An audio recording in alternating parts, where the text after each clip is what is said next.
Today we are going to discuss on an important topic, something, it's like classroom in schools. Yeah. Something we all struggle with and we'll always be struggling with. It's about how to manage time. When I interact with most of you on one-to-one, one of the challenge which I hear you go through is about too many things to do and too less time. How many of you have that issue? I think everyone.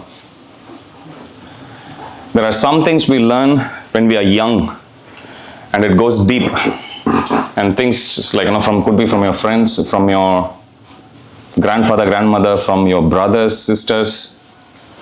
Can you give me some examples of things, of some pearls of wisdom that you heard in your childhood, something that went really deep, and you are still holding on to it and finding some value in following that instruction? Empathy. Okay. Anything more? Something even simple, something, it doesn't have to be, empathy is a very big word. You can go for something very simple, like don't sleep in the class. Since then, I've never slept in the class. Stop lying. I'm just giving example. Yes. Don't drink water while standing. Don't drink water while you're standing. Yes. Anything else? Keep coming. More. Don't associate with bad people. Yes. Don't associate with bad people. Yes.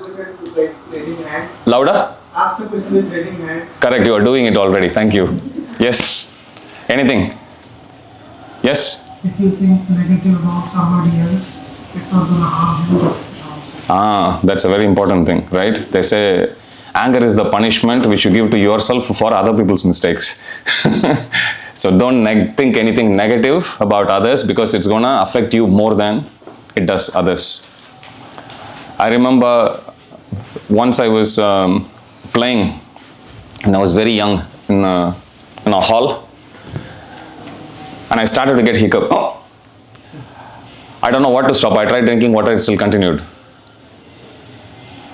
So then my grandmother said, just to take a handful of sugar, put in your mouth and swallow slowly. And it works like a charm. Even now, you can try. No, I'm not joking, seriously. Next time you get hiccup, take a handful of sugar, put in your mouth and swallow slowly. The cure is not in the sugar. The cure is it helps to control the breath. 100% money back guarantee. It works. Once I was even in the temple room giving class. One 3-year-old boy who was very interestingly, it was on Krishna book, Krishna Lila, I was sharing. I was like, go to kitchen and ask some devotee to give you sugar. I told him the same instruction. He came here, did. 2 minutes later, he came back. Did it work? And he's still of the belief, every time he has a hiccup, he has to eat sugar. But it's not to do with the sugar, but it works. Okay, something which anybody can do, next time you try. You get hiccup, people usually say, scare people. People sometimes, they hold your breath. Have you come across? People sometimes, they say, just stay still. You'll hear many things, none of that works. Water, people normally say, it won't work. Try this, it works. There is one more technique. Yes. So, for example, you are having hiccups and suddenly I tell you that you have to give me $20,000 that you borrowed. I tried that, it never works. People say that, you scare people. Again, the whole idea there is, it has to disturb your breath pattern. But you try this, it works. Even my mom used to say that if you're getting hiccups, it means somebody is remembering you. If you can manage to think of who that person is, then you're able to stop. Come on, man. Thinking when I'm awake in a normal state of mind itself is difficult for me. Okay, so you hear many things like that, in childhood, college days, youthful days, you will always hear some instructions. This is one thing I learned in my uni days. Somehow it went deep because I could relate to it.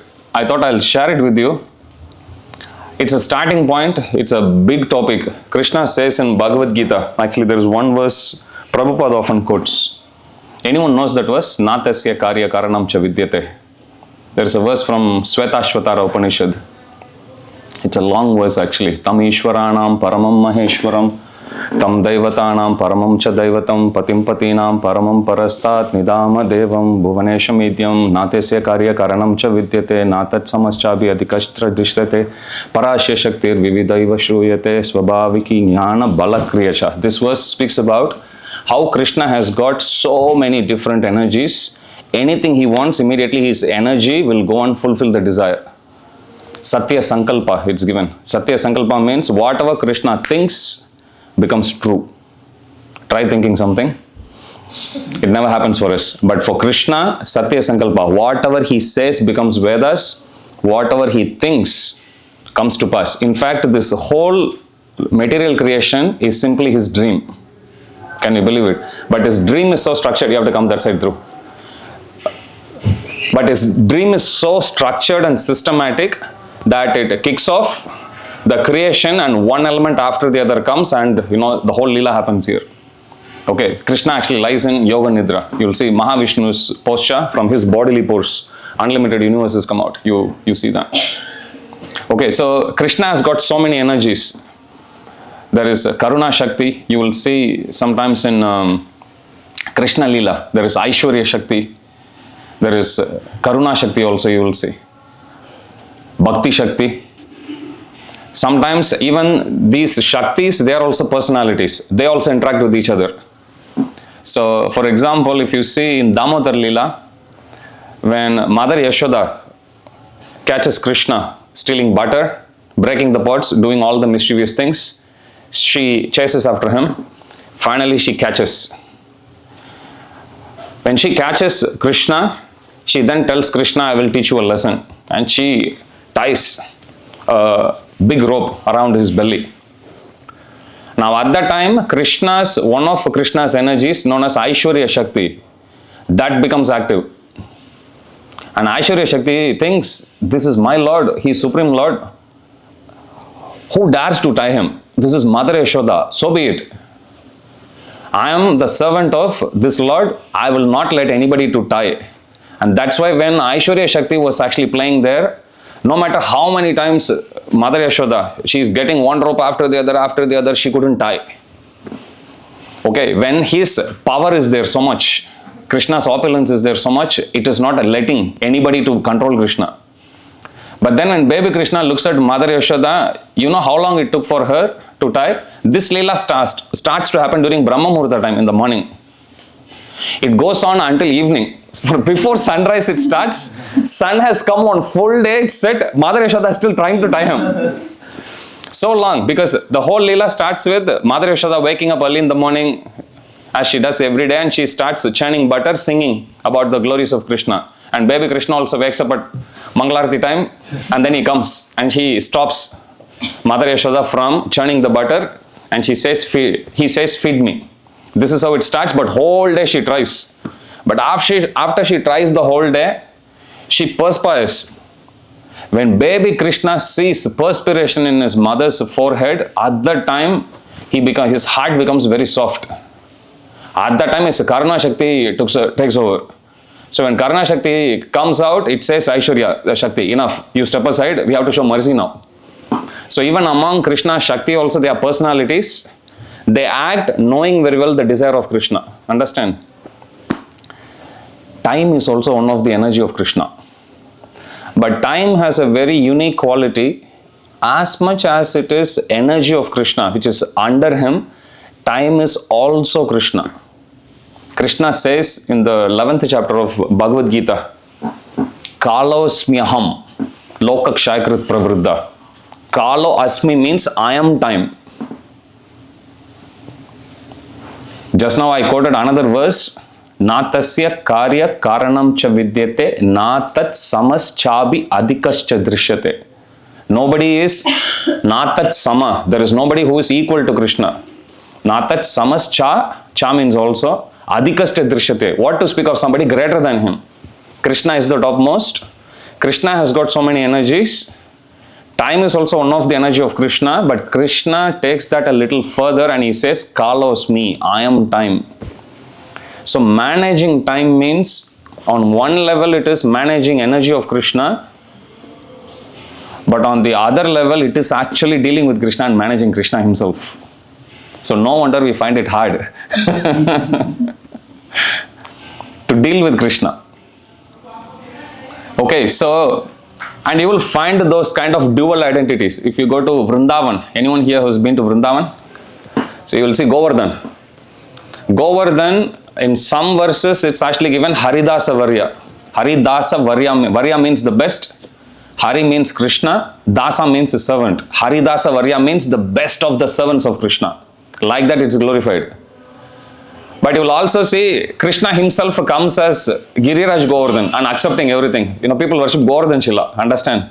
So in some places you will see, so Govardhan has got a dual identity, convertible. It is the best of Krishna's servants, but it is Krishna himself. That's why we worship Govardhan as Krishna also. You will see devotees put peacock feather, smile. Sometimes you will see Govardhan Shila, Radharani Shila looking at each other. Have you seen that? Very beautiful. Here in one home I went, the devotees have like this big Shila. Both Radharani and Krishna. They usually come here on the Govardhan Puja day. Okay, so managing time means managing Krishna. Tell me some of the challenges you face in managing time, your time. Anything, any experience with time. Okay, procrastination, you delay things. Anything else? We feel that time is always, we always have less time. We always have less time and more things to do. Anything else? Too much time gets wasted in unnecessary things. Yes, too much time gets wasted in unnecessary things. Somehow when you go to sleep, time runs fast, correct? Somehow when you have things to do, time runs fast. Somehow when you are waiting for someone, time runs slow also at that time. There is that relativity also, yes? Make a plan to complete in a time. Sorry, what? Make a plan to complete in a time. Okay, you can make a plan to complete some task in time. Any other experience? Negative, positive experience? Anything? I think wrong prioritization also leads to a lot of waste of time. Wrong? Wrong prioritization. Prioritization also. Yes? Value of time. Yes? Anything else? Any other challenge anyone faces with? Isolation. Sorry, what? Isolation. What does it mean? Like isolate yourself from people and whatever. Okay. task you're doing. Yeah, sure. So you pull yourself out completely. Yes? Anything else you face with time? We forget that time is passing. We forget that time is passing. In Bhagavatam, there is a famous verse, Ayur harati vaipumsam udyan astam chayanyashav tasyarte kshananita uttama shloka vartaya. Ayur means lifetime. Harati means it gets stolen away from you. Us. Ayur harati vaipumsam. Pumsam means humans. Udyan astam chayanyashav. At the rising of the sun and setting of the sun, our life is actually getting stolen from us. That's what it means. But terms and conditions apply. Ayur harati vaipamsam udyan astam chayaneshav tasyarte chananita uttama shloka vartya. Except this principle is true for everyone except those who are engaged in glorifying Krishna. Tasyarte chananita uttama shloka vartya. Uttama shloka means Krishna. Whoever glorifies Krishna, for them, time just comes to a standstill. Have you got that experience? Sometimes you go in front of Radha Gopinath, you look at them, they look at you, you keep looking at them, they can keep staring at you for whole day. Sometimes your mind may be restless and you will come out, but sometimes you go, it will feel like you have been there just for 2 minutes. Suddenly you will find so much time has gone. Sometimes opposite is also true.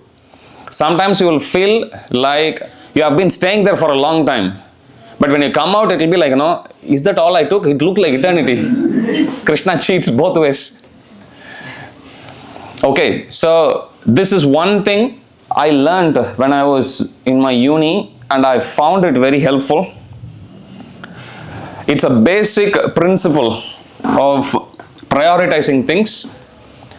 We'll touch on the principles today. We can go in details as much as time allows today or even in future sessions. How many of you have got your notebook and pen? Okay, keep that ready. We are going to need it. But first I'll walk you through this matrix. It's known as the Eisenhower matrix, named after a US president. During, I'll share this photo in the group, so you'll have high resolution pic, don't worry. So, Eisenhower matrix, named after a US president. He was an army commander. And he famously has said, I have two problems. One is urgent problem and another is important ones, important issues. So this matrix, if you have a look carefully, there are 4 columns, also known as quadrants. Q-U-A-D-R-A-N. Don't talk when I'm talking. You can ask at the end. So quadrant means this is one quadrant. This is second. This is Q1 or quadrant 1. This is second quadrant. This is third, and this is fourth. So if you see here, this quadrant has got tasks that are urgent as well as important. This one has got not urgent but important. The one in blue has got tasks which are not important but urgent. And the fourth quadrant has got tasks or activities, whatever that we do, which are not important and not urgent also. Take some time and then go through this, whatever that's actually written in each one. Like for quadrant 1, it's written do tasks with deadlines or consequences. Take a minute, look at that, let it sink in, and then we'll discuss. Just go through, capture that image as much as possible.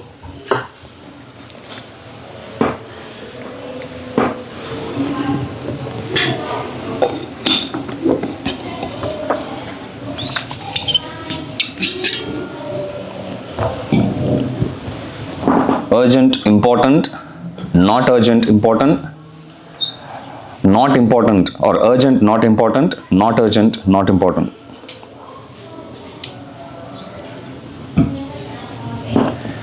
Most of us, we lead our lives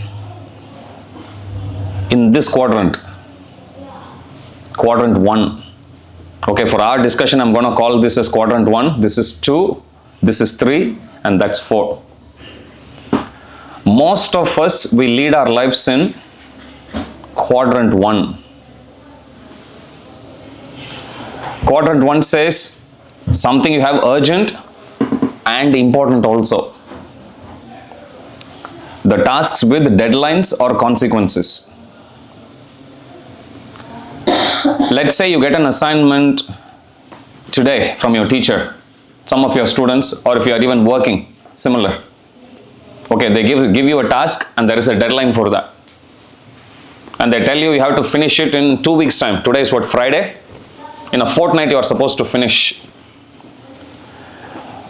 But the task is important, correct? Assignment is important. Which quadrant do you think it will first land? Okay, how many of you think first and how many of you think second? Second. Okay, so it will go to second, as you rightly said, because it is important, but at this point it is not urgent. And guess what we do? We procrastinate. And then what happens? Time just ticks. It's a rhetorical question, you don't answer. Time ticks. Slowly, slowly. Whatever task that you had here slowly moves to here on the second Thursday from now. Thursday night from now. Now from here, when it moves here, the task is the same. The duration it actually takes for you to do the task is also the same. What challenge do you think you will face here compared to if you had done the same task here? Anyone? One hand at a time. Yes. You'll be like stressed and you might think you don't have enough time. Yes, you will be stressed and you may think that you don't have enough time. Anyone else? Hand up, please. Roman. Time management. Time management. Anything else? We won't be able to do other urgent things. Yes. By that time, there will be other things which are actually urgent. Suddenly, you may get headache. Okay, you may take some medicine and sleep. That's what you will think. Have you come across that scenario? When too many things happen, you get headache, stomach ache. You never have insomnia problem at that time. So, the same task which you could have actually spent a good 2 weeks time learning something new, correct? If only you had time, you could have learned something. You could have learned a new skill. You could have learned something new. You could have explored the topic a bit more. You could have enjoyed learning. But because we procrastinate, what happens is from this quadrant, tasks move to this quadrant. Now I'll go back to my first statement. Most of us, we live our life only in this quadrant. Day in and day out, you simply go through that ruthless routine. You will feel time is passing. You will feel you are working. You feel you are studying. Somehow you are scrapping through. But you don't enjoy it and you don't realize you are actually learning something new every day. How many of you go through that? Happens. All the time it happens. This is one problem, or this is one skill. Unfortunately, we are not taught in childhood. Don't you think this is something they should have taught us when we are in our kindergarten, correct? And we are learning like, in 20s. 25s, and there are many who lead the whole life without even knowing what happened. This is such a fundamental skill. Everyone is supposed to be knowing, but we somehow overlook that. So normally any task that comes to you, if it is important, it always goes here. If you really think in your life, and that can be your exam, that can be your some finance management, that can be some project that you are doing in your job, whatever. Rarely do you get instances when somebody comes and says, here it is, do it now, I want it now. Very rare. Okay, unless somebody is working on some priority one issues. Somebody works on some live system that's going, there is like P1 issues that come, okay, deal with it, they may deal with it. But you can't really learn. You can't learn things in crisis. There are some kind of skills you can learn, but not really anything in depth. Understand? Because the priority at that point of time, just like you want to finish an assignment tomorrow. Initially, when you see the question, you will think like, yes, I'll perform very well. When the task is sitting in this quadrant. But then as time progresses, you will come to the position of thinking, let me at least finish the assignment. Let me at least pass. What was a great opportunity for you to perform? What could have been the great opportunity for you to learn? What could have been the great opportunity for you to go deep in that subject? Turns out to be your weakness, or ends up becoming your weakness. Now you may think, this is just a one-time affair. Is it? Every single time and again, time and again, time and again, time and again, we face the same issue, but we still don't figure out. I went through the same. I'm talking from realized knowledge until I came across this. So here, anytime when a task is actually coming to you, okay, I want you to think about something which you think is important, but not urgent at this point of time. Write it down. Write down, and there can be many tasks. Write down tasks which are important but not urgent. At this point of time. And potentially it can become urgent.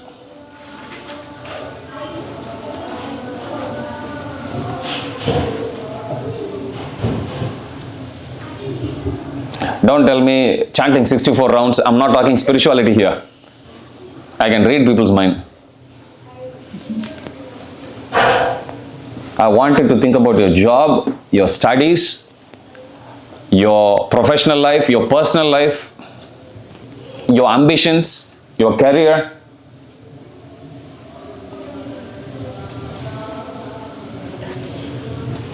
Okay, who would like to share one example? Project.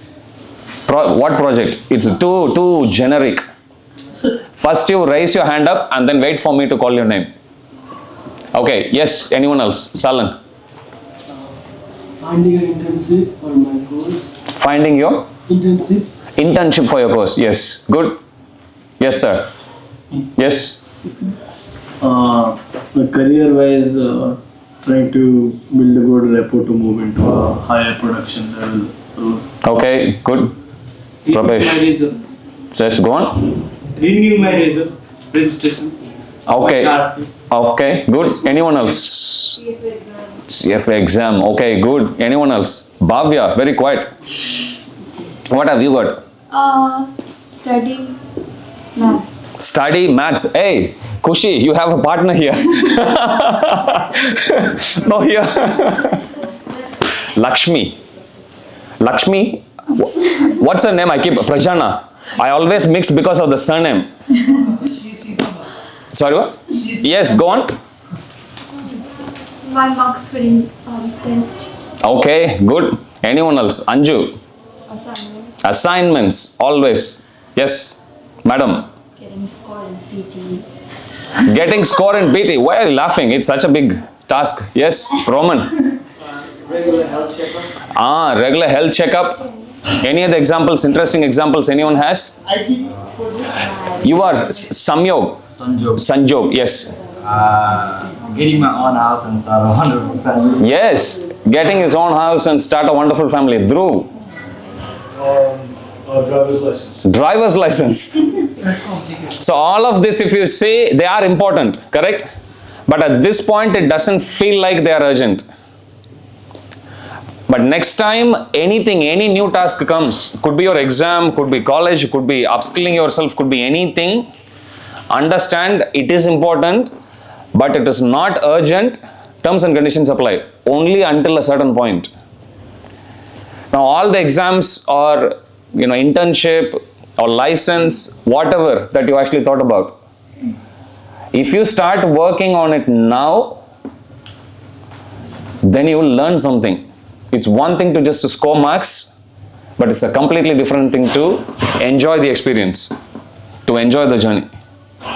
So most of your life should be lived 99.99% if you are lucky in the second quadrant.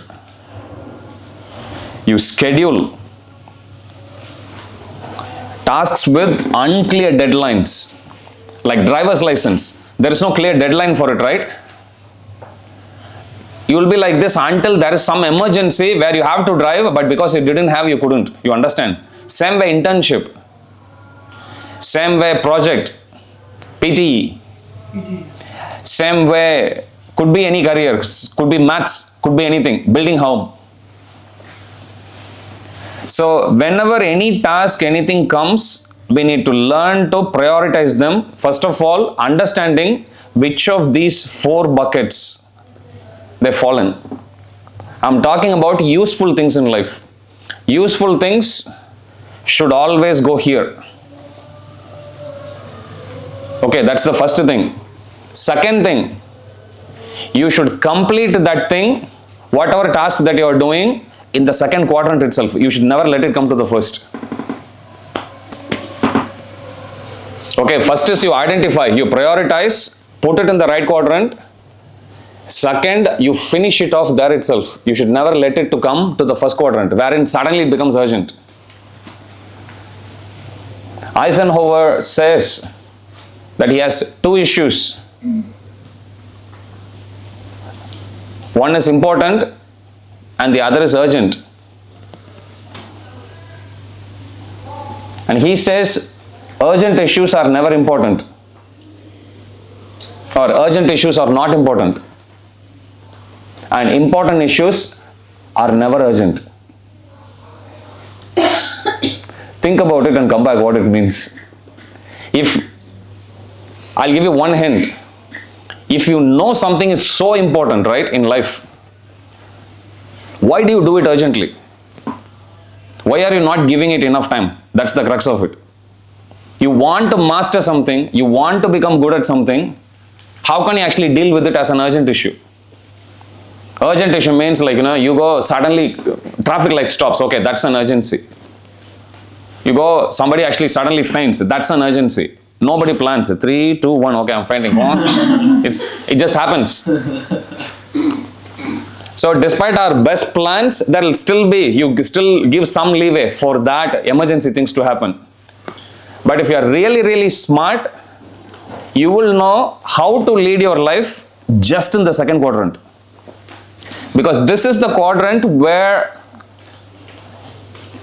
you invest in yourself. This is where you go for a walk. This is where you do regular health checkup. This is where you will go to bed on time.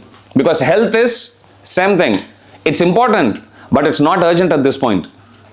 It will become urgent if you neglect the health. Does it make sense? Same thing. This is where you will do money management. You know, you foresee something that's actually going to happen and I need money for it. So what do you do now? Start borrowing, is it? Start saving.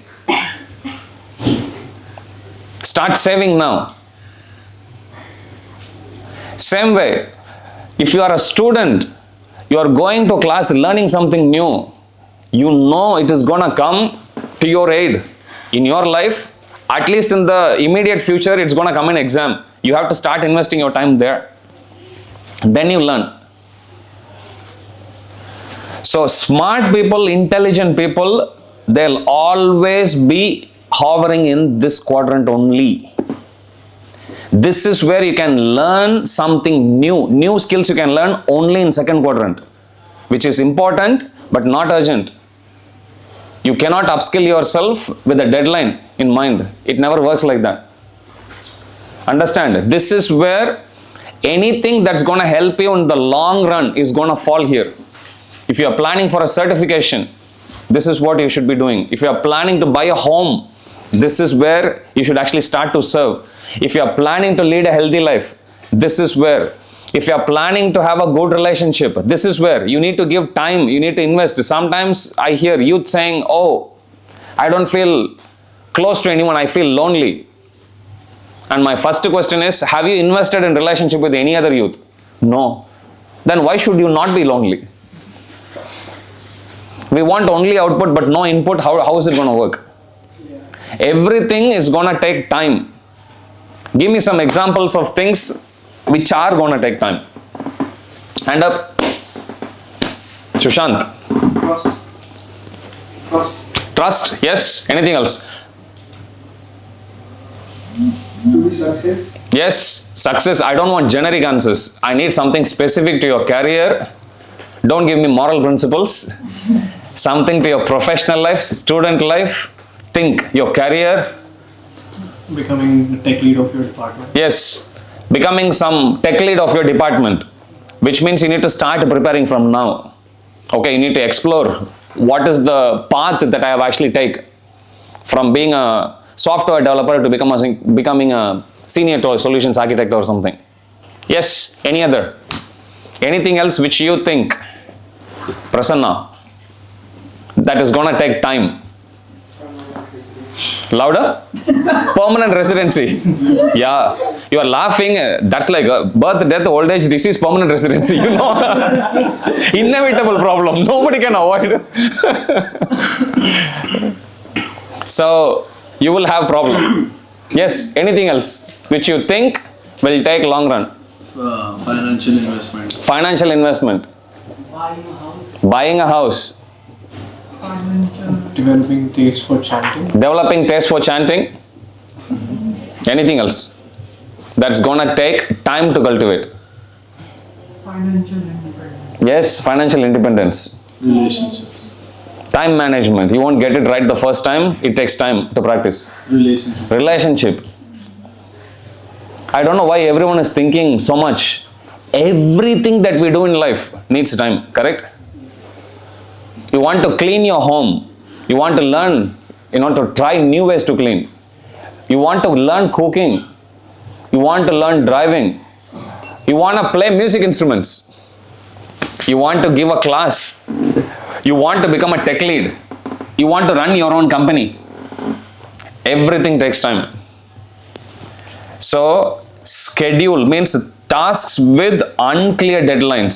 This is where most of our life will be lived in, should be lived in, because most of the things don't come with deadlines. Permanent residency, there is no deadline for it. Like, it's not like you will drop down dead tomorrow, understand? But then, because there is no clear deadline, likewise buying a home, getting a certification, opening business, saving some money, there is no deadline. Because there is no deadline, it looks like, wow, there is no deadline at all. No, that's not true. Because there is no deadline, you tend to become cozy and you lose the time. Chanakya Pandit says, Aisha Kshana Ekopi Nalabhya Swarna Kotipihi Nache Nirartakam Niti Kachahanis Tatodika. I have said this before. Aisha Kshana Ekopi. Kshana means a fraction of a second. Chanakya Pandit says, you can't get back a fraction of second which is just gone, even in exchange of Nalabhya means you cannot earn Swarna Kotipihi. You cannot regain back even the fraction of second that has just gone, even in exchange for 10 million gold coins. Swarna means gold, gold coin. Swarna Koti, Koti is 10 million. Nache Nirartakam Niti Kachahanis Tatodika. This being the value of even a moment, what could be a great loss than the time wasted in life? There is no other greater loss. Not stock market going low, not losing a job interview, not losing PR, but losing time. So if you think about it little deeply, you will understand actually everything takes time. Think about it. I'll give you a minute or 30 seconds. Can you think of something which actually can master like that? 30 seconds. Think about something which you think, I don't need any practice for it. But it has to be important, by the way. Don't tell, I can read your mind. Don't, when you look at people's eyes, you can catch. Don't tell me, oh, picking the mat I can do. You can't lead a life like that, unless you want to like pick rubbish in the street, sell it and live like that. No, it has to be important things. Think about important things which you think doesn't need time at all, I can master like that. Unimportant things you can do. Someone said chanting from the back. It takes time. Journaling. I think everything takes Wait. Everything takes time. Everything takes time. Even holding a pen on your hand, It takes time. That's intelligence. Even picking, holding. I was once in one company working, this is like maybe 7-8 years ago. And once I was actually chatting with my colleague just regarding time. And he was telling me, actually, there's no deadline for the project. So daytime, you can do whatever you like to do, and then evening, you can do the work. I was telling him, that's okay, but evening is still my time only. You are not going to do. Does it make sense? Daytime, if the time stipulated for my work, if I do it, evening I can spend for myself. I can read, I can jog, I can do yoga, I can do n number of things. Understand? Everything takes time. The only thing we have to actually think about is, when do you want to do? When you are being forced to do, which is here, in comparison to the second quadrant, first quadrant, there is deadlines and consequences. If you don't get PTE score within next 2 months, you have to leave the country. Oh my God. If you don't get internship within a month, you have to leave. Oh my God. If you don't finish this assignment on time, you are going to lose some number of marks or no, X number. Oh my God. Understand? You can't enjoy. You can't do something useful with your life at all. Because we lack this planning, generally we think we can just go with the flow. We always end up coming here. And for almost 99% of the people, unfortunately, their whole life goes in first quadrant only. They have no time to evaluate what they want to do in life. They have no time to evaluate whether they are heading in the right direction, what is important, what is not important. They struggle to take care of themselves, and you will see the whole family will struggle. Okay, it's a simple thing. You know why people go for intoxication?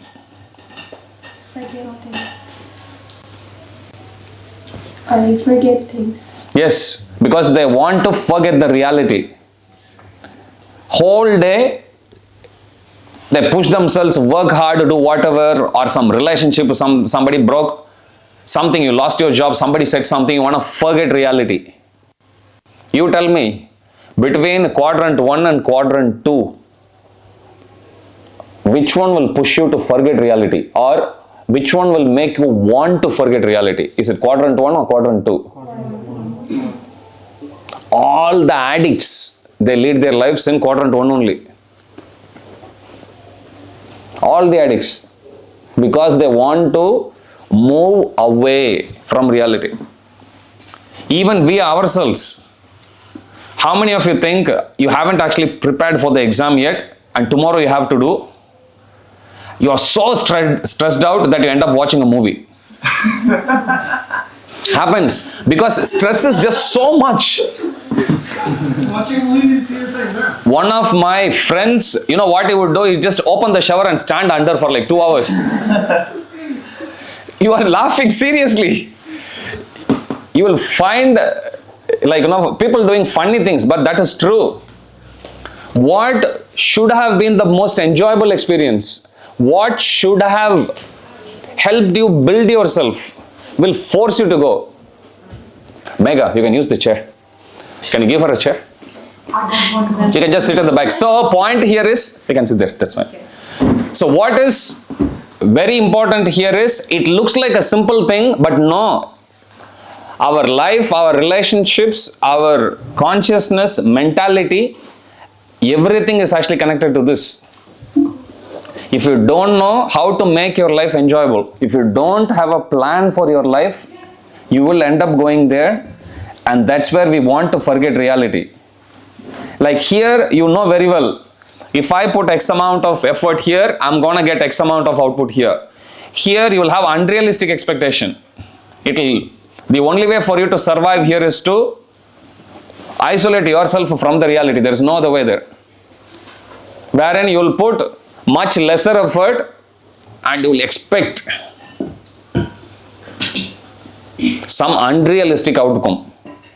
Needless to say, gamblers, they lead their lives there only. You will never come across a very planned, time managing gambler. Okay, 6 to 7 I'll go gambling. No. Serial gamblers, they'll go in evening, whole evening, they'll completely gone. Then another whole week. I used to work in Woolworths and McDonald's. Woolworths especially. I had had opportunity to interact with a lot of people. McDonald's, it was usually university kids. Woolworths, it was a Woolworths warehouse. So during the break, you will interact with people, and many of my friends, colleagues there would actually tell, so what are you going to do now? Oh, it's the end of the week, yeah, we go party, and then Monday morning, as usual, they'll come and complain about the hangover. Because they push themselves to work here all the time. That's what I said, all gamblers, all addicts, they lead their lives here. Needless to say, if somebody knows how to manage time, it will help them control their mind and consciousness much better. Okay, we are not addicts, we are not gamblers, even for us. Now let's come to even devotional life. Somebody mentioned chanting. If we are of mentality that tomorrow I will actually take care, tomorrow I will actually chant, tomorrow I will happily come to the temple and I'll do, but today I'm just gonna be very, very strict. Or today I'll just enjoy rather. Then we are gone. From here, where you have the whole life to take care of yourself, your spiritual muscle, your japa, your consciousness, you will push until the last moment. But the whole problem here is, during your whole life, you will lead a very unsatisfied experience, which is not what we want. We want to live life to the fullest. So it looks like a simple task, but actually this is where all of us struggle. We need to learn to schedule things. So next time you remember this one, anything important that comes in life, learn to start here and finish here itself.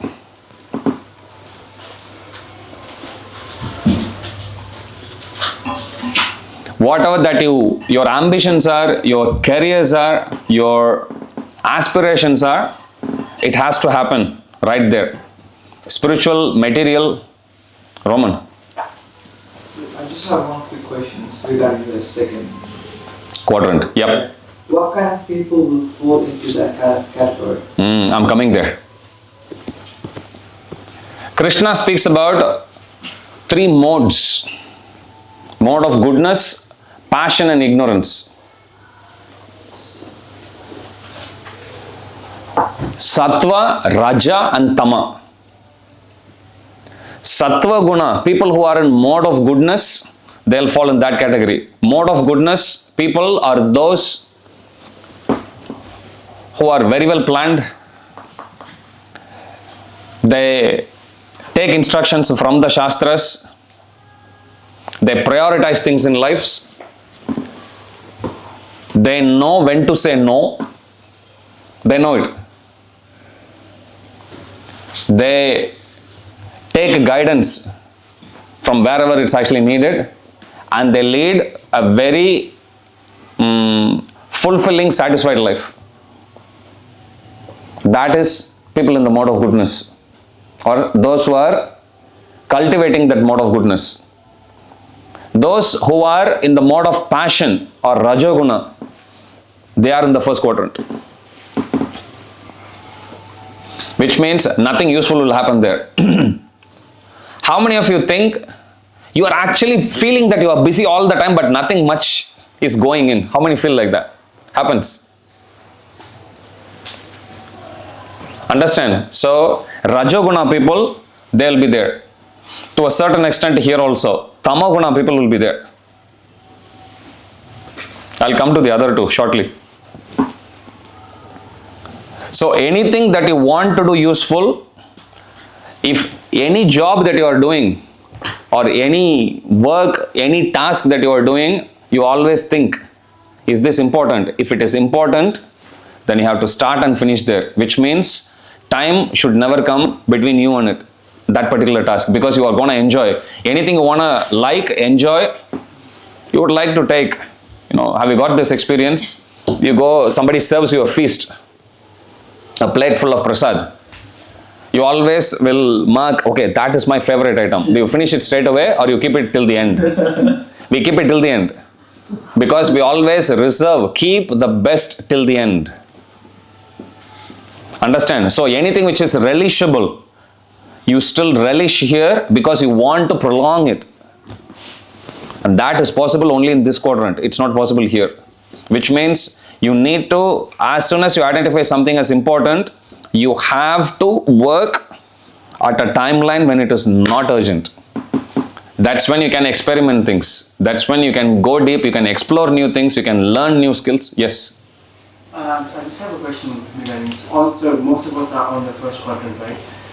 So here we keep doing things, we are busy. Emergency mode, yep. Yeah, but in the second quadrant as well, we will be busy because once we finish doing one thing, next thing will come up. Correct. It's just like, I feel like it's the same thing. Good question. But the only thing is I get happiness on the other one, right? Is that the only thing that I'm getting?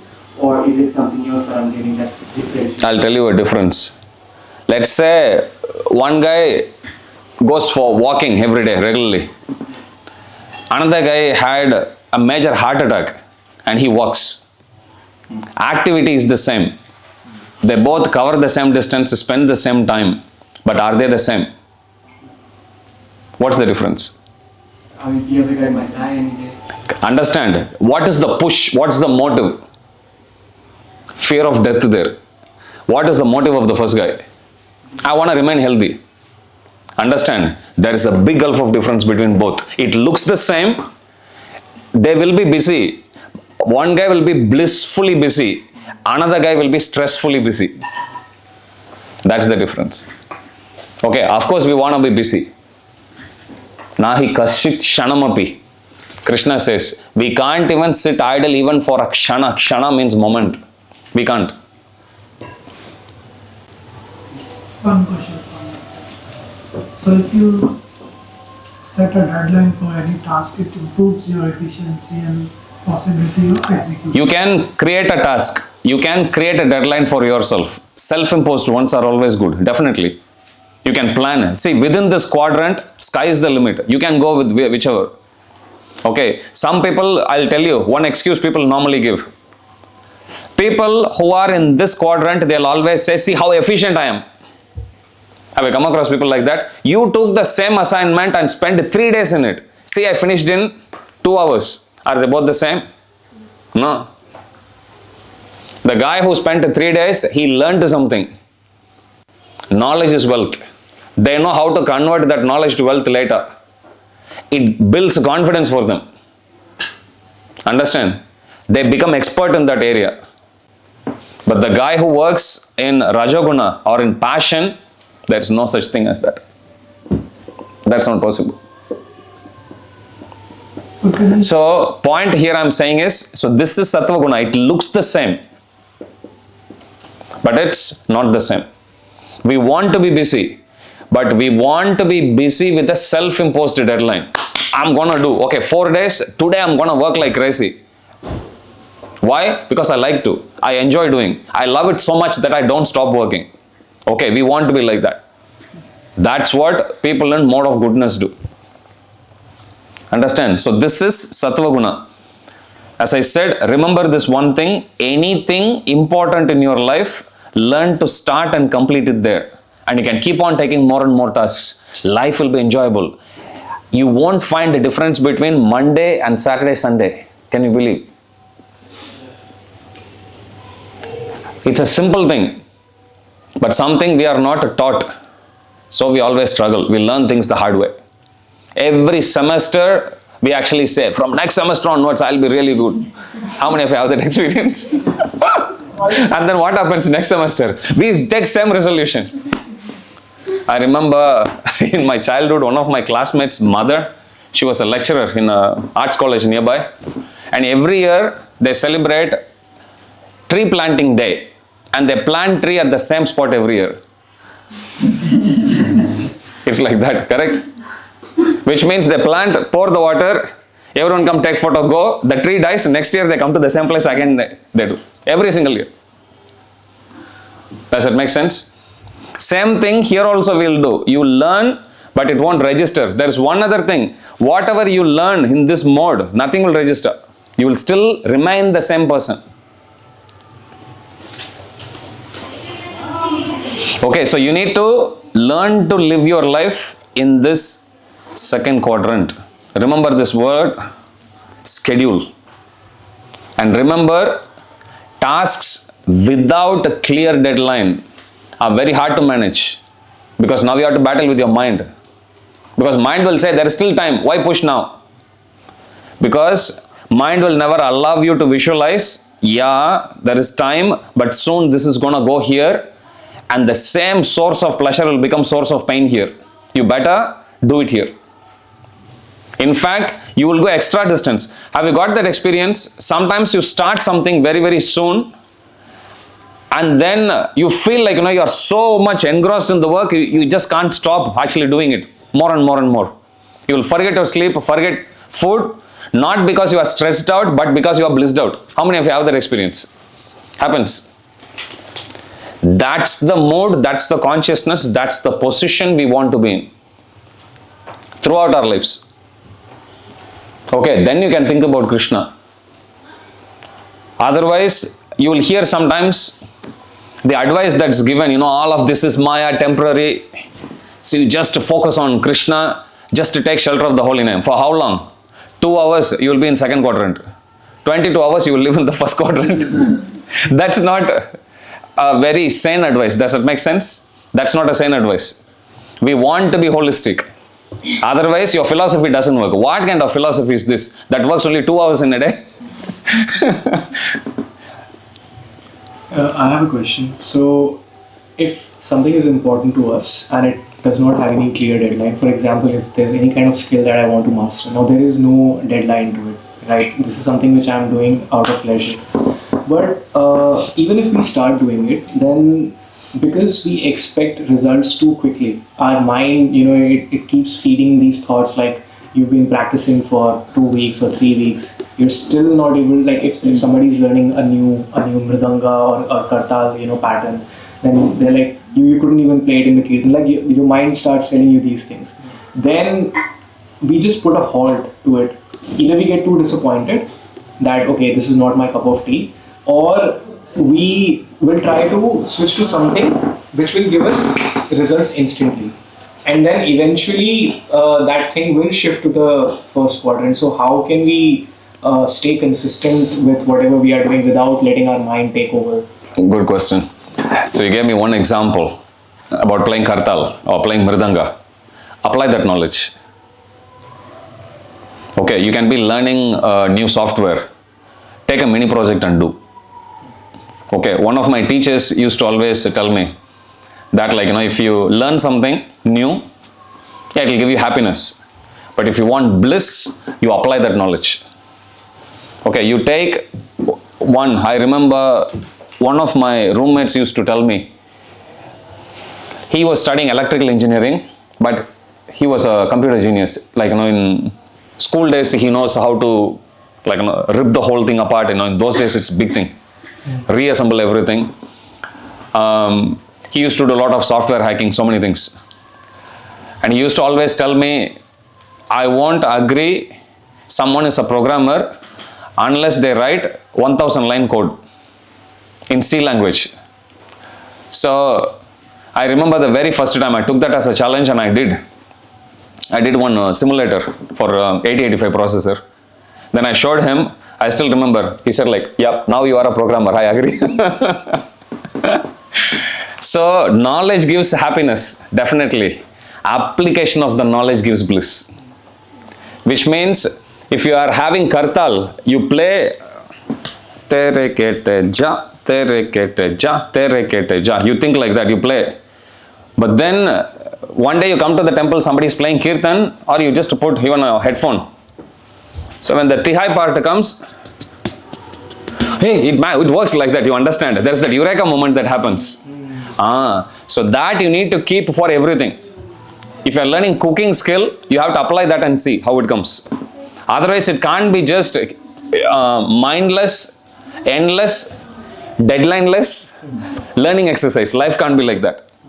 Understand? Yes, there is no deadline, but I can still keep a deadline and I can assess based on certain things. If somebody, let's say, want to be a stock investor, they may not actually have the money to invest, but they can still follow the signs and they can actually still see. Okay, based on where the projections are, forecast is there, is it at least going in that direction? You understand? You can still find ways to apply. Then with that deadline or with that KPI, you will be able to still maintain your enthusiasm. Otherwise, just studying things theoretical, yes, it will be a boring exercise. And same is true even for being a devotee. That, sometimes people misquote or wrongly understood also. Prabhupada said, boil the milk. How many of you have come across that statement? The context of that is, Prabhupada said, we are now expanding. Now we need to focus on asking or getting our own devotees to go deeper, rather than just focusing on expansion, unlimited expansion. That's what boiling the milk means. So here Prabhupada said that, so you have to boil the milk. Many devotees misunderstood that to mean that all Prabhupada wants us to do is just boil the milk. and they keep boiling empty vessel. Prabhupada never said to boil the milk as a full-time service. Understand? So if you really want to enjoy the bliss of Krishna consciousness, you need to apply. Apply means you need to, okay, it worked for me, let me see if it works for the other person. Somewhere you have to start to apply. Anything. Cooking, you have to start to apply. Cleaning, you have to start to apply. Any skill you have to start to apply. Then you know, yes, you are learning.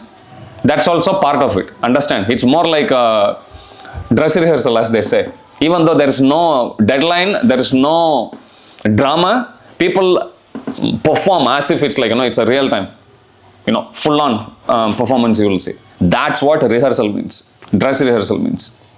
Understand? So that's how we go over that obstacle. Prabhu, what if our schedule is such that we are so busy with the first quadrant that we don't have time for the second at all? Like, I wake up, I have to finish my chanting, then I have to go to work, then I have to go to gym. By the time the day end comes, then when do we sit and plan for long-term goals? Good. I keep quoting S.B. Keshav Maharaj. Maharaj, when he came, I think in Jan, he said that he read it somewhere that everyone in a month, they should give at least a few days for themselves. In a day, at least a few hours for themselves. Understand? So, when things really go on and on and on and on and on, somewhere you have to push the reset button. And then you make a line. If you have to change job, change job. If you have to take some break, take some break. Collect yourself and then say, okay, this is how I'm actually going to do. Some things I have to say no. One other thing we all think is, how can I actually say no? What will people think? People, there is a saying, they say, do not worry what others think about you. They are too busy thinking what you think about them. Have you come across that? Seriously. You go even in dhoti kurta, sometimes, somehow you think there are invisible eyes always looking at you, correct? You go into the airport, once I was traveling with my Guru Maharaj, I was like going. You go, suddenly people actually look, they may be reading newspaper, everyone will look. And then guess what they'll do next second? They'll go back to the newspaper and they read. But we think their eyes are following us like that, understand? That's imaginary, it doesn't work like that. Understand? So don't worry about what other people think, don't worry about what should I actually do, what would actually people think. People are too busy with their own problems. Nobody cares. Understand? So we need to have a certain clarity. We need to have a certain integrity to our own mind. Like, to our own lives. Forget about what others think. I'll give you one example. The day when Abhimanyu died, at that time, on that day, Arjuna takes a vow that tomorrow by sunset, I will kill Jayadratha. So this is the vow he has taken. And then next day he goes and there he sees miles and miles of people, 22 miles wide, 40 miles deep. That's how many people they were there standing. You take that area of 22 miles by 40, the area, that whole area is covered by an army. And Jayadratha is after that. Okay, they are protecting him. And the time is very, very less, from sunrise to sunset only. Which is not like much, like what, 12 hours at max? It's not really even 12 hours. 8 to 10 hours maybe, max.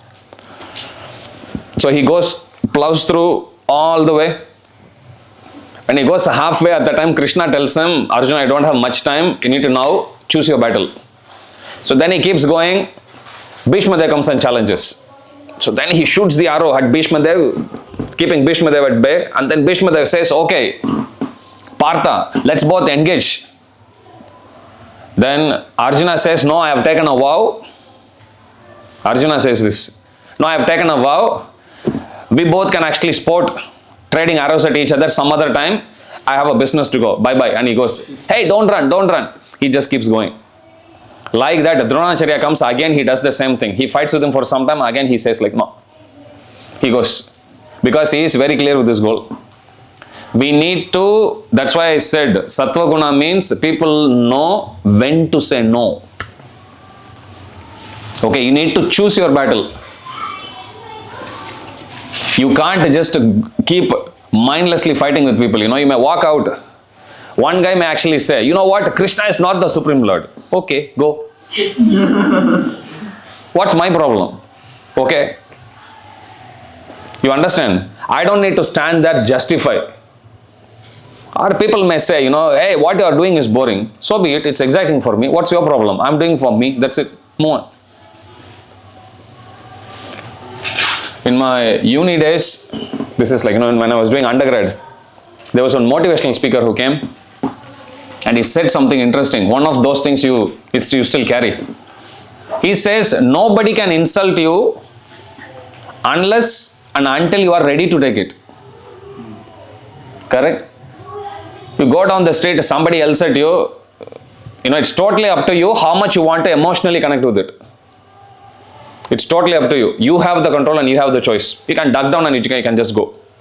Or you can sit there and engage with them. When to engage with them and when to duck down, Prabhupada says that takes a little intelligence. So that intelligence comes from studying scriptures. Understand? So people who are here, they know when to say no.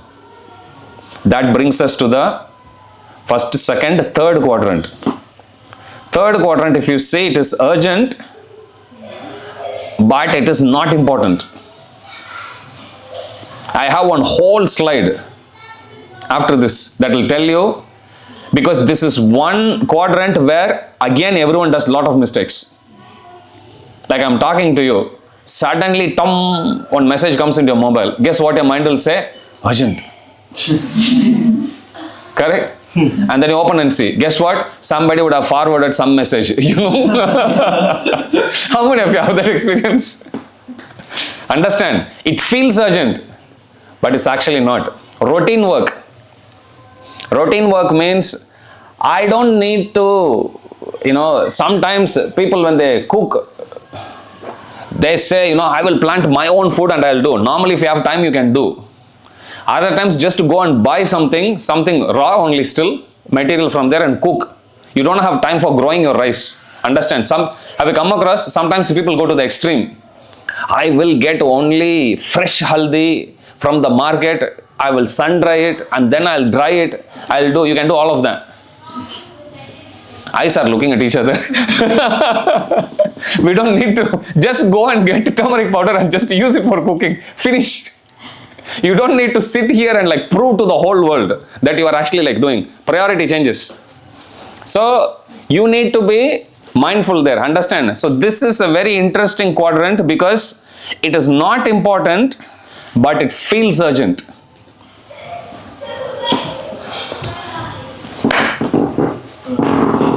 This is the one. Replying to non-academic texts or direct messages. Don't worry, I'll share this with you in the group. High resolution one. They feel urgent. Why it feels urgent? Because notifications demand attention. Ting, ting, you got a message. Ting, hello Moto. I come across all of that. So it feels, but actually it's not urgent. Why it is not important? Actually it doesn't help you with your study goal. Understand? Responding to emails from clubs or promotions. Have you come across? You are so bored. You look at Facebook notification. Have you come across that? All of that comes under that. Inbox pressure. You feel like if I don't read it and I don't delete it, my inbox will get full. And then what? World will come crumbling. Just delete the message, man. It's okay. Not time sensitive or essential. Classmate asking for help last minute. You may feel social pressure to assist, but then it may derail your own study time. So you only teach people how to catch fish. You know what it means? That phrase? Exactly. You don't spoon feed people. You just tell them, guide them. Okay, this is how you do. You can sit, quickly teach the principle and you move on. You can't sit and be emotional with them there. Okay. Why? Because they are too busy with the first quadrant. Correct? Now you know. Now when people come to you for help, you think, which quadrant are this guy in? You are in first quadrant. Get lost. Because if I keep talking to you, I will also have to move my life from here to there. Understand? Successful people, they lead their lives only in second quadrant. 25 years, I struggled just with the first quadrant. You may think, but Prabhu, this is something that's actually, I'm so much ingrained, deep with, I cannot do anything. No. Any habit can be changed. You know, one famous quote of Prabhupada, it's such a powerful message, but Prabhupada says very casually. Prabhupada says, you see, we are all spirit souls, correct? We are all spirit souls, but after we came to this world, we slowly acquired this material body. Just like how something which didn't belong to us, we slowly acquired by practice. Similarly, Prabhupada says, you can do the reverse also. Just like how by practice. Practice means you get used to it. This is my body, this one, like that. Artificially you got practiced and you came to believe that this is the body. Prabhupada says similarly, by practice we can also slowly reverse the process and go back to that I am not the body, I am spirit soul. Prabhupada very casually says that. Understand, it's never too late to change. Krishna says, when he gives this Atma Vidya to Arjuna, that if one is situated in this knowledge even at the moment of death, can you imagine how patient Krishna is? He is still waiting, okay, that is okay. You know, will this guy make it at least even at the moment of death, Krishna says. If at the moment of death one is situated in this knowledge, even they'll attain perfection. Prabhupada gives example of Khatwanga Maharaj. He was a great devotee, great Kshatriya. He was so powerful in warfare that demigods would seek his help. There are many instances like that. Even Dashrath Maharaj is like that. Lord Ram's father. Okay, he's a great devotee, excellent warrior also. Even his help was sought by demigods. You will come across Arjuna being invited to Indraloka. Same, because Lord Indra, he wants his help, fighting against the demons. So, Prabhupada gives example of Khatwanga. He goes there, engages in a warfare, kills, brings victory to the demigods. Demigods, Devatas become very pleased and they ask him, what boon would you like? Khatwanga Maharaj says, I would just like to know how much time am I left with. They say you have only one muhurta. Technically it's like what, 48 minutes. That's all you have in your life. So then Khatwanga Maharaj tells to Devatas, please take me to a Hare Krishna temple. That's exactly what he does. They come to Bolaka, drop him in a Krishna's temple, he goes, spends his time, just goes back to spiritual world like that. Understand? So Krishna is so patient, he says even at the time of death, if you are situated in this knowledge, you can still attain perfection. So don't think that my life is like 20 or 22, 23. This is nothing. You have a whole life. I bless all of you. Live for 108 years. I will also be living. Bless me also. You have a whole life.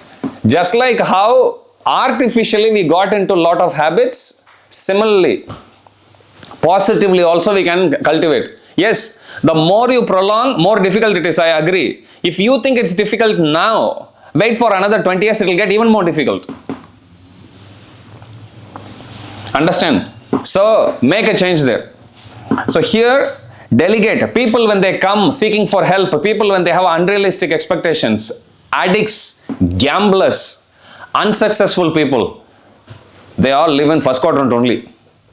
And because of that pressure, they want to cut their life away from reality. That's the reason why they end up going there.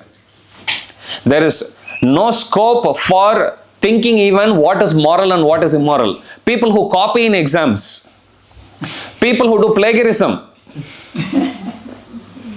people who unfairly try to even steal other people's work and try to claim credit. All negativity happens here. Does it make sense? If you live in or if you lead your life in second quadrant, you will be living in Satyuga, in mode of goodness. That is where you will sit and you will read. Those of you who are doing Bhakti Shastri exam, you will read for the pleasure of reading, not because you have got exam tomorrow. I have to memorize my verse. Karpanya dosho, Karpanya dosho. No, then you cannot enjoy. Understand? Same way, this is how you will prepare your life also. You will not think when I get old, at that time I'll actually, take up bhakti a bit more seriously. When do we know When we are old enough to die, nobody knows. We may die tomorrow. Okay, so this is the third quadrant. People who have unrealistic expectations, people who are unsuccessful, people who are disorganized, people who don't know what to do with their lives. Same there.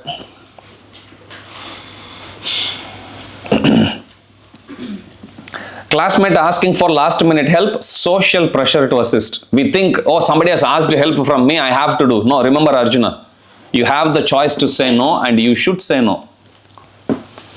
Now, they may give you a look as if you are the world's most selfish person, correct? Give them a scornful look back again, say to the effect that you are the most laziest and the most selfish person I have come across, correct? I did all the sacrifice and I did my work. During the time you are watching movies all the time, and now you want a share of my time. I'm not going to give. Understand? So this is social pressure to assist, but it may derail your own study time. All of this, that's why I said this quadrant is also tricky. Here at least you know it's a bit more demarcated. Here the only challenge is the deadline is not there, which is good. Unlimited deadline, which means you just go, run with your own pace, achieve more. So much more you can do because you don't have deadline there. Unexpected phone call feels rude to ignore. Often not related to priorities. What do you mean often? Never related to a priority. Who calls you and say, hey, how is your boy, exercise going? Or, did you get good rest? Nobody cares. I get sometimes messages. Sleep? Are you sleeping? No. I'm meditating. And like night 11:30, very comfortably people will call. Hare Krishna Prabhu, Hare Krishna. Are you sleeping? No. What do you mean are you sleeping at 11:30? Understand? They look important. It feels rude to ignore. Guess what I started to do? I put in airplane mode when I go to bed. Seriously. And my conviction is if something is really urgent, you will come to know. Correct? People will knock, tum, okay. Of course, I don't get ashram call here. Even from outside, I'm saying. It feels rude, but no, that's the right thing to do. Filling out optional surveys or feedback forms. Deadline driven, low impact on grades or learning. You don't need to spend the time so much. Nobody cares. You go to toilet in the airport, when you come out, please tell us what your experience is. You're laughing. Have you seen? One smile.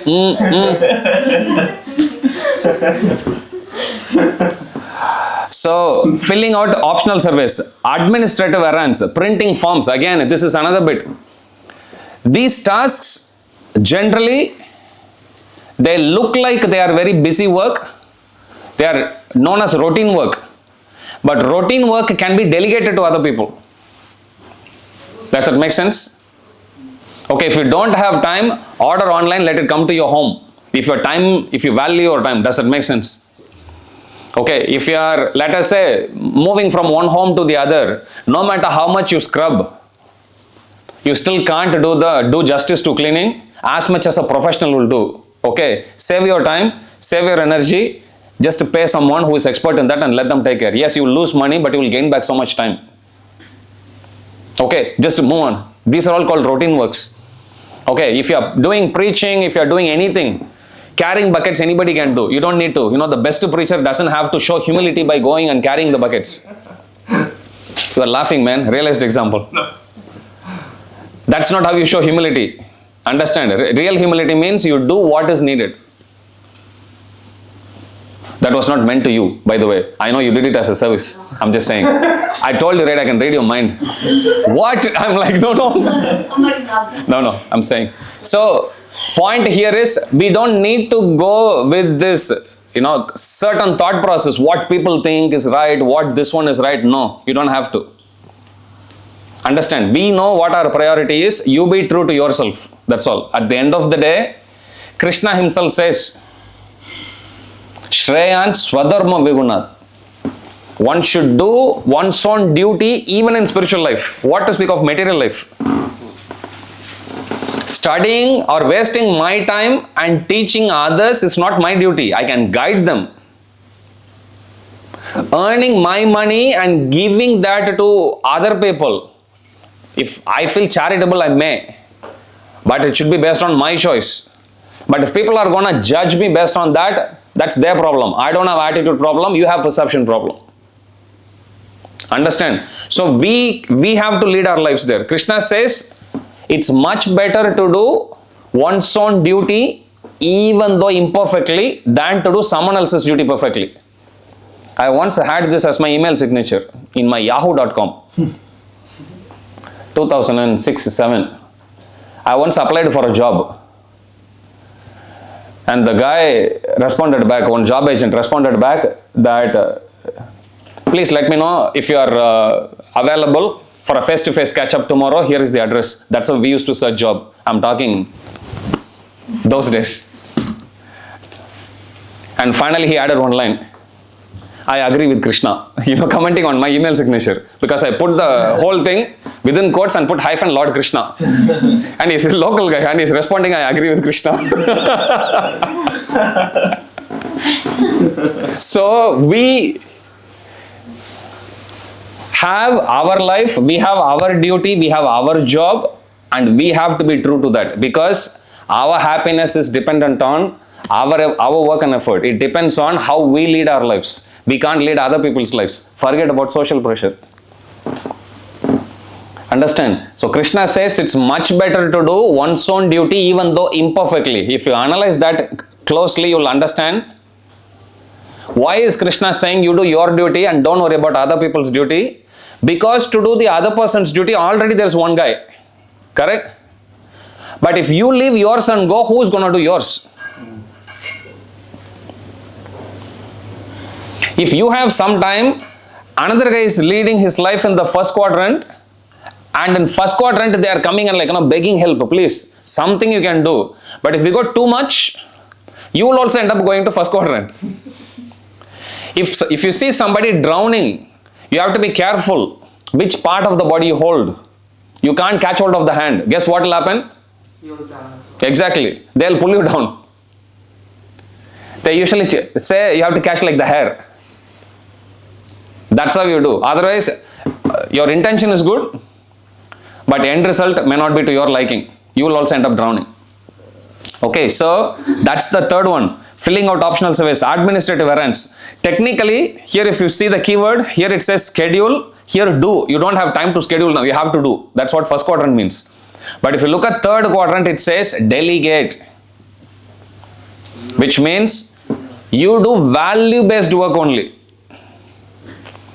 That's why I gave example. You have to scrub, clean. Yes, you can do. But Prabhupada would often say, penny wise and pounds foolish. Heard about that? People complain about losing mustard seeds. On the other hand, they lose mountain at the back.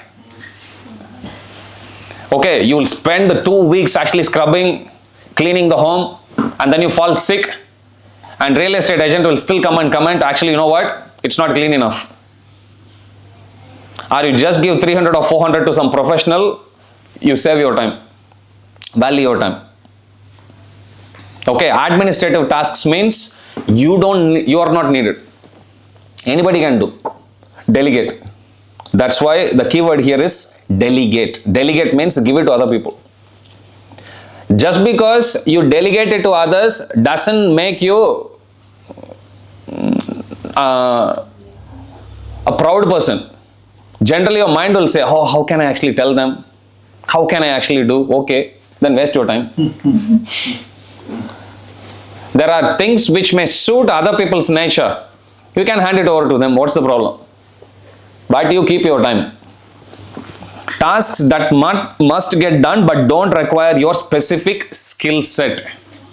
Understand? So you always do value-based work. Where is it that I am going to save my time? Where is it where I am going to contribute my time? Where is it where I am actually needed? Understand? I can't be everywhere. If you keep running everywhere, then who is going to do thinking? And most of the time, people who keep running like headless chicken, they themselves don't know where they are going. What to speak of guiding other people? It's not possible. Attending meetings with no clear agenda. Scheduled events may not add value to your goals. Accepting deliveries or running errands for others, time sensitive, it's not your responsibility. Okay, ask them to do some online ordering and they can do. I'm just giving an example here. Like this, you can keep on adding in your list. So, third quadrant's tasks, they are not so important, but they look urgent. As I said, of the three, this is very tricky. Because externally you may think, what will that person think? What will this person think? Forget about others. You lead your life and you follow what Krishna says, which is you do your duty. And finally, fourth quadrant is delete. Distractions and unnecessary. You see, this is not urgent and not important. I don't need to give an exercise there to ask you to write down. Everything that you think is not going to contribute. Prajalpa, you sit there, gossip. How many of you have that experience? You keep on talking. After you move away, you feel mentally drained and you curse yourself. Why did I waste so much time? Happens. Which means you learn to say no. Now, yes, if you say no, people will actually find it rude. But you can do non-verbal communication also. Hi. Hare Krishna Prabhu. Hare Krishna Prabhu. No, I'm saying you still maintain the relationship, but at the same time, you non-verbally you can actually tell people that you are busy. Okay, people will understand. If people don't understand, you are dealing with the wrong people. Change the people. What kind of, don't you care about me? I know, but do you care about me? I like to know. Because you are wasting my time, correct? When I joined the temple president gave me one instruction.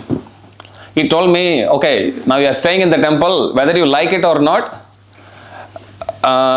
being assertive is part of your job. There'll always be people who will be doing sentimental things. Sometimes you have to be assertive.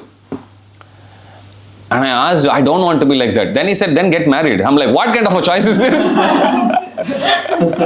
Okay, I'll do. And then he told me, you always work with people from whom you can take feedback and who you can give feedback to. Which means it's not going to be, no, you cannot. You do your doomed, don't do your doomed. In South India, there was one Shaivite saint by name Patinathar in Tamil culture. He was a very, very successful businessman.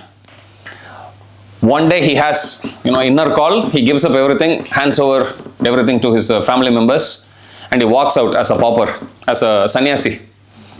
So one day he sleeps under us. He's like going wandering everywhere. People know about him, his stature. Despite coming from such an affluent background, he has just renounced it like that. So he sleeps under a tree. And because he is a mendicant, he has no pillow. He uses his hand like this and he sleeps like this. Two village ladies, they walk past. One village lady tells to the other, hey, look at him. He is that great businessman who has renounced everything. And now, look at how renounced he is. He has taken the sky as the roof and the earth as the bed. And he sleeps with just his hand as the pillow. And the second village lady who was going to fetch water, she comments that, yeah, he has renounced everything, but not the pillow. If he is so renounced, why does he need even a pillow, even with his hand? He shouldn't be. So they both talk like that. This saint, he is just taking a nap. He hears that and he thinks, yeah, what she says is right. I shouldn't be using this. So then he takes the hand out and then he sleeps like this, facing the sky. So those two ladies go fetch the water from the pond and they keep coming. First lady again tells to the second lady that, hey, you criticized him. I think he has heard. That's why he is doing, so you have to be careful. Then the second village lady actually tells the first one, what kind of a mendicant is he if he's taking my criticism seriously? So, you do your doomed, don't do your doomed. So why live to satisfy other people? Nobody will actually understand. We need to know what our priorities is. Trust me, people who are leading their lives here, they are just survivors. They are not conquerors. They cannot conquer. They can just survive. Their life will be hand to mouth all the time. People who have financial troubles, first quadrant.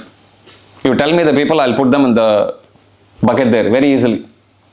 That's why I said 99% of the people, they live in that quadrant only. 99.99. You want to have edge over others, shift your life from here to there. And definitely don't go to these two. This one, strictly no. This one, work smart. Okay, schedule, do, delegate, delete. Delete means you get rid of it completely. So anything which you think which is not going to contribute to you positively. Okay, for your spiritual goals, material goals, everything. What's the time now? I got one question. 24. Okay, we'll stop here. Please start serving prasad. Any questions, I'm happy to take. I got one question. Yes, I'll give opportunity to those who haven't asked first and then I'll go. Yes. Like,